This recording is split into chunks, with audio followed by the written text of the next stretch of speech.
আমাকে একটুখানি একটু তেল দিতে হচ্ছিল, কারণ আমাকে ছোটোটাকে নিয়ে ডাক্তারের কাছে যেতে হবে। আর বড়টা সেটা যখনই বুঝতে পেরেছে চিৎকার চেঁচামেচি শুরু করে দিয়েছে।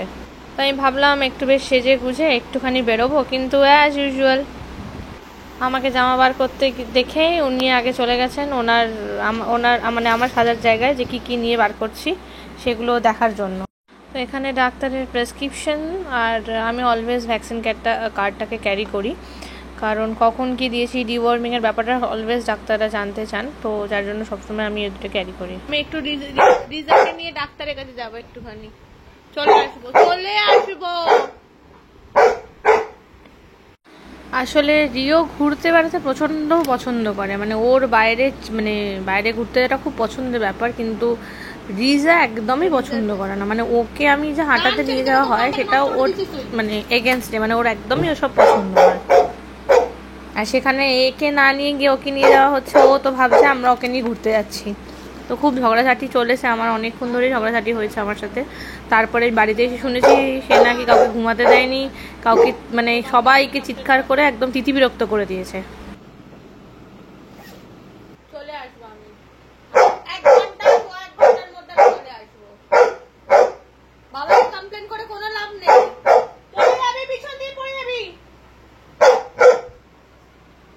যখন কিছু সাজতে যাই তখনই ওকে আসতে হবে, এসে দেখতে হবে আমি কি পরছি না পরছি।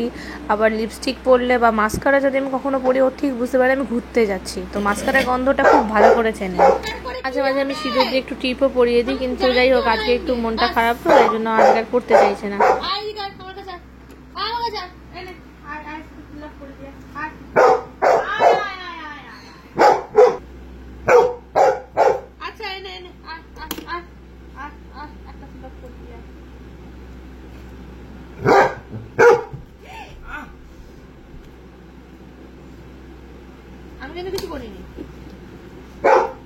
তো যাই হোক আমরা বেরিয়ে পড়েছি রিজাকে নিয়ে সামনেই ডাক্তারের কাছে।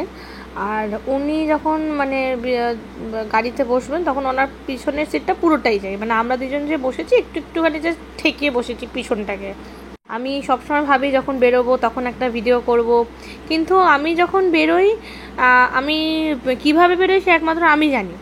ভিডিও তো মানে দূরের কথা, আমি নিজেকে ঠিক করে মানে ব্যাগ পার্স নিয়েছি কিনা এইটুখানি আমি জাস্ট দেখে বেরোই রিওর জন্য।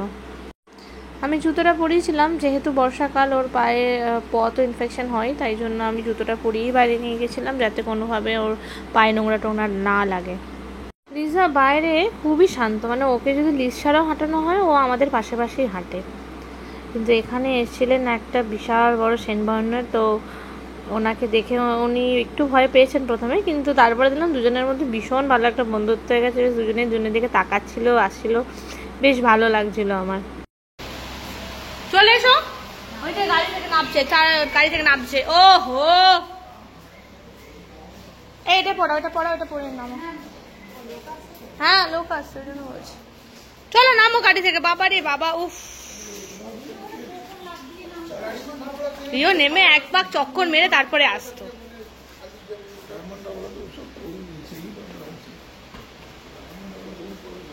কি অবস্থা, চলো চলে এসো, আসছে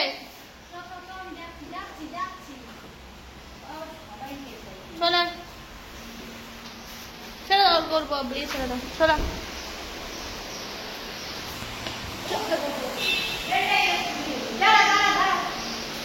এদিকে।